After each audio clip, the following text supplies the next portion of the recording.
Sebuah negara yang kaya sumber daya, punya sejarah panjang, bahkan punya masyarakat yang pintar dan pekerja keras. Tapi semua itu hancur hanya karena satu hal, politik kotor. Dari korupsi, nepotisme, manipulasi kekuasaan, sampai perang saudara yang dipicu oleh elit politik serakah. Akibatnya, negara rusak, rakyat menderita, dan masa depan generasi muda jadi suram. Di video kali ini, kita akan membahas 14 negara paling rusak karena politik kotor.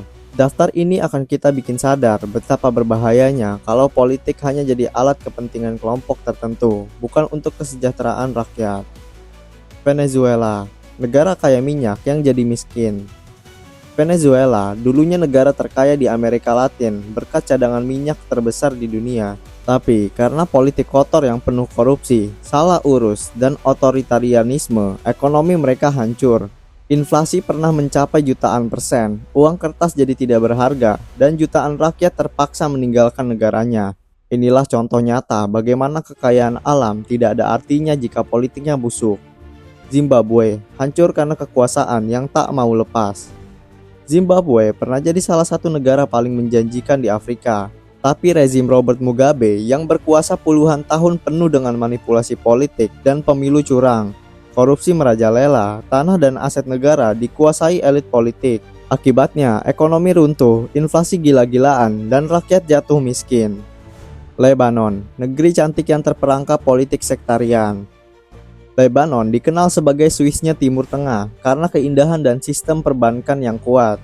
Tapi sistem politik sektarian yang penuh nepotisme dan kepentingan kelompok membuat negara ini runtuh. Ledakan besar di Beirut tahun 2020 menjadi simbol hancurnya negara akibat pejabat yang lalai dan korup. Kini, Lebanon terus terjebak dalam krisis politik dan ekonomi. Afghanistan, politik, perang, dan perebutan kekuasaan. Afghanistan jadi contoh betapa politik kotor bisa merusak generasi. Perebutan kekuasaan antara berbagai kelompok politik, intervensi asing, dan korupsi membuat negara ini terus terjebak dalam konflik. Rakyat biasa yang jadi korban, hidup di bawah kemiskinan, dan pendidikan terhambat.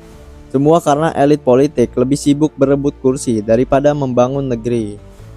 Somalia, negara tanpa stabilitas politik. Somalia sering disebut sebagai negara gagal karena pemerintah yang lemah, korupsi ekstrim, dan konflik politik tanpa akhir. Politik kotor membuat negara ini tidak pernah stabil. Hukum tak berjalan, bajak laut dan kelompok milisi tumbuh subur, sementara rakyat hidup dalam ketakutan. Myanmar, kudeta dan politik berdarah. Myanmar beberapa kali mengalami pergantian rezim melalui kudeta militer. Politik kotor ini di dalamnya penuh manipulasi, represi, dan pembungkaman suara rakyat. Kekerasan terhadap etnis minoritas, termasuk Rohingya, jadi bukti betapa politik kotor bisa menciptakan tragedi kemanusiaan besar. Irak, negeri kaya minyak yang tak pernah tenang. Irak punya cadangan minyak melimpah, tapi politik kotor pasca jatuhnya Saddam Hussein justru membuat negara ini terus bergejolak. Korupsi di tubuh pemerintahan, konflik antar kelompok, dan pengaruh asing membuat Irak sulit bangkit. Kekayaan minyak pun tidak mampu mengangkat rakyatnya dari penderitaan. Haiti, korupsi dan krisis tanpa akhir. Haiti adalah salah satu negara termiskin di dunia, padahal punya potensi besar di Karibia. Sayangnya, sejak lama negeri ini terjebak dalam politik kotor, korupsi, mafia politik, sampai pemerintahan yang sering jatuh bangun. Bahkan bantuan internasional pun sering hilang entah kemana karena diselewengkan. Akibatnya, rakyat tetap miskin dan negara tak pernah stabil. Sudan, pecah karena elit politik serakah. Sudan dulu negara besar di Afrika, tapi politik kotor membuatnya terpecah. Korupsi, perang saudara, dan elit politik yang hanya mementingkan diri sendiri membuat Sudan terbagi jadi Sudan dan Sudan Selatan. Sayangnya, meski sudah terpisah, kedua negara tetap belum bisa lepas dari konflik dan politik kotor. Libya, dari kaya minyak jadi medan perang politik. Libya pernah jadi negara makmur di bawah Muammar Gaddafi. Walaupun penuh kontroversi, tapi setelah Gaddafi jatuh, politik kotor justru makin parah. Negara ini terpecah menjadi beberapa kelompok politik dan milisi bersenjata. Sampai sekarang, Libya belum punya pemerintahan yang stabil. Nigeria, raksasa Afrika yang tersandra korupsi. Nigeria adalah negara dengan ekonomi terbesar di Afrika dan kaya minyak. Tetapi ironisnya, rakyat banyak yang hidup miskin.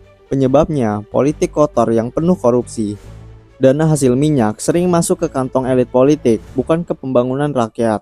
Bahkan banyak laporan bahwa miliaran dolar lenyap tiap tahunnya. Pakistan, politik kotor yang tak pernah usai. Pakistan sejak merdeka terus dihantui ketidakstabilan politik, kudeta militer, korupsi elit, dan konflik antar partai jadi masalah besar. Akibatnya, pembangunan sering mandek, ekonomi naik turun, dan kepercayaan rakyat terhadap pemerintah terus merosot. Korea Utara, politik kotor dalam bentuk diktatorisme. Kalau bicara politik kotor, Korea Utara adalah salah satu contoh ekstrim. Negara ini dikuasai satu dinasti politik selama puluhan tahun. Kekuasaan dijaga dengan propaganda, penindasan, dan isolasi dari dunia luar. Rakyat menderita, ekonomi hancur, tapi elit politik tetap hidup mewah. Rusia, politik kotor di balik kekuatan besar. Rusia adalah salah satu kekuatan dunia, tapi politik di dalamnya sering disebut penuh manipulasi. Pemilu tidak transparan, korupsi merajalela, dan lawan politik ditekan. Meski punya sumber daya alam luar biasa, rakyat kecil sering tidak merasakan hasilnya karena kekuasaan terlalu terkonsentrasi pada elit politik. Dari Venezuela sampai Rusia, kita bisa lihat satu pola yang sama. Ketika politik dipenuhi kepentingan kotor, negara pasti hancur. Korupsi, nepotisme, manipulasi, dan ketamakan elit politik selalu menjadi racun. Pada akhirnya, rakyatlah yang selalu jadi korban. Semakin jelas bahwa politik kotor tidak mengenal batas. Mau di negara kaya minyak, negara maju, atau negara berkembang, semua bisa rusak kalau politiknya tidak sehat. Dan pola yang sama selalu muncul, korupsi, keserakahan, dan manipulasi kekuasaan. Politik kotor punya banyak wajah, ada yang berbentuk korupsi terang-terangan, ada yang berupa nepotisme, ada juga yang lebih halus dalam bentuk manipulasi hukum dan pemilu. Bahkan ada yang lebih ekstrim, seperti kudeta, perang saudara, dan pemerintahan diktator. Tapi apapun bentuknya, hasilnya akhirnya selalu sama. Semua kisah ini memperlihatkan politik kotor bisa menghancurkan bukan hanya ekonomi, tapi juga moral dan martabat sebuah bangsa. Lalu pertanyaan besar yang harus kita jawab adalah, kenapa politik kotor bisa terus bertahan? Jawabannya ada dua sisi. Pertama, keserakahan elit politik yang tak pernah puas dengan kekuasaan. Kedua, ketidakpedulian rakyat yang kadang pasrah atau bahkan ikut mendukung sistem busuk itu karena merasa tidak punya pilihan. Sejarah dunia memberi pelajaran, tidak ada negara yang bisa maju dengan politik kotor. Bahkan negara sekaya apapun, kalau politiknya busuk, cepat atau lambat akan runtuh. Negara sekecil apapun, kalau punya politik yang bersih dan pemimpin yang jujur, bisa bangkit dan jadi kuat. Terima kasih telah menonton video ini sampai akhir. Jangan lupa like dan share video ini jika menurut kamu video ini bermanfaat. Sampai jumpa di video selanjutnya.